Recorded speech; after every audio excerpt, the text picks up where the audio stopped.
Hello everyone, my name is Art Russell. Welcome to my channel.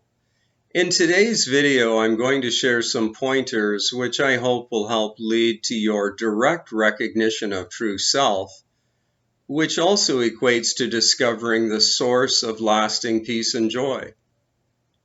But before I share the pointers, I'd like to review what all of us have been conditioned to believe. From day one of our appearance on Earth, we've been repeatedly informed that we are the person, the baby boy or the baby girl with a specific name.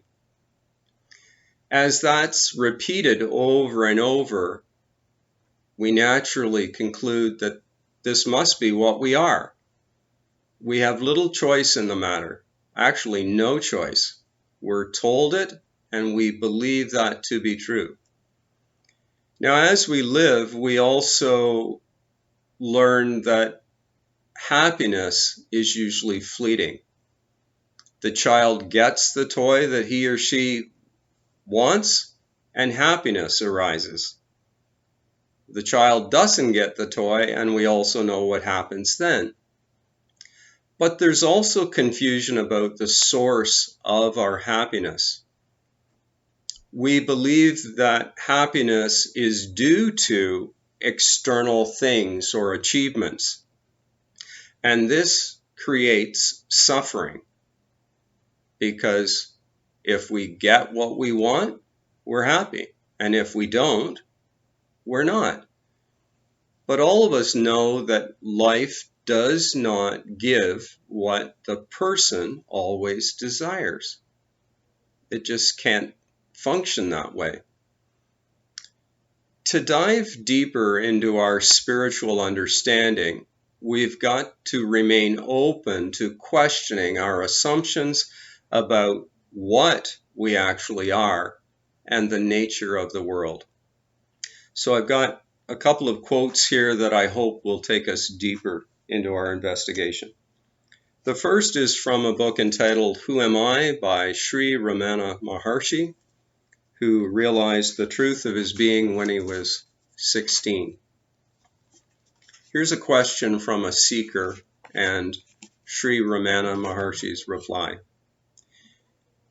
Is there no difference between waking and dream? Waking is long and dream short. Other than this, there is no difference. Just as waking happenings seem real while awake, so do those in a dream while dreaming. In dream, the mind takes on another body. In both waking and dream states, thoughts, names, and forms occur simultaneously. So what he's stating is that our world, instead of standing independent as a solid thing, he's stating that it's created by the mind that also creates our nighttime dreams.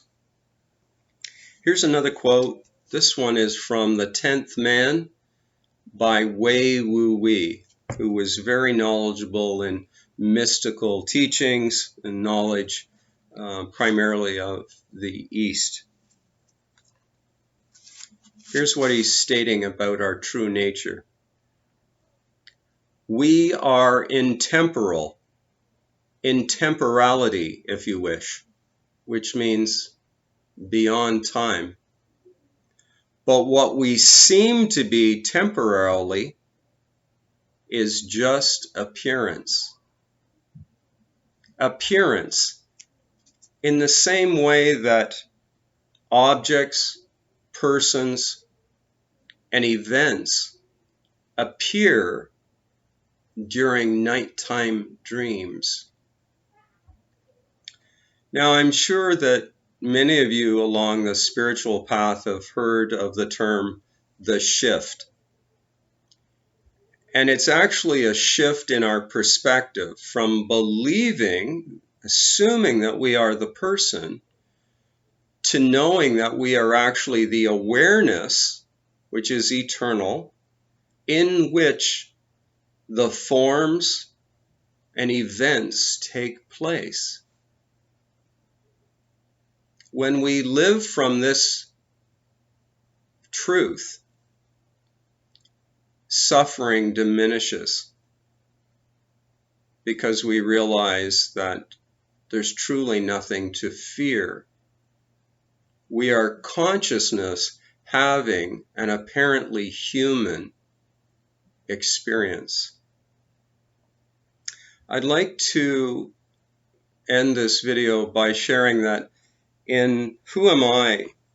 Sri Ramana Maharshi also stated that the wise man or woman remains in the perspective of Brahman, which means our ultimate reality.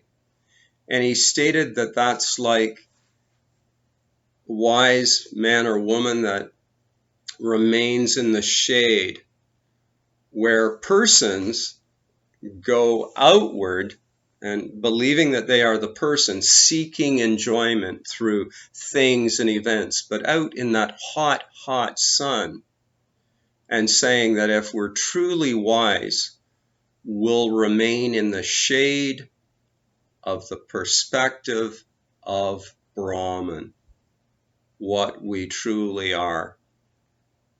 If you've enjoyed this video, I invite you to subscribe to my channel and click a like. More information is available through my free articles at thinktwice.me and through my book entitled This Taste of Flesh and Bones, which is available from Amazon. I'd like to thank you very much for watching. I love all of you. We'll talk again soon. Bye for now.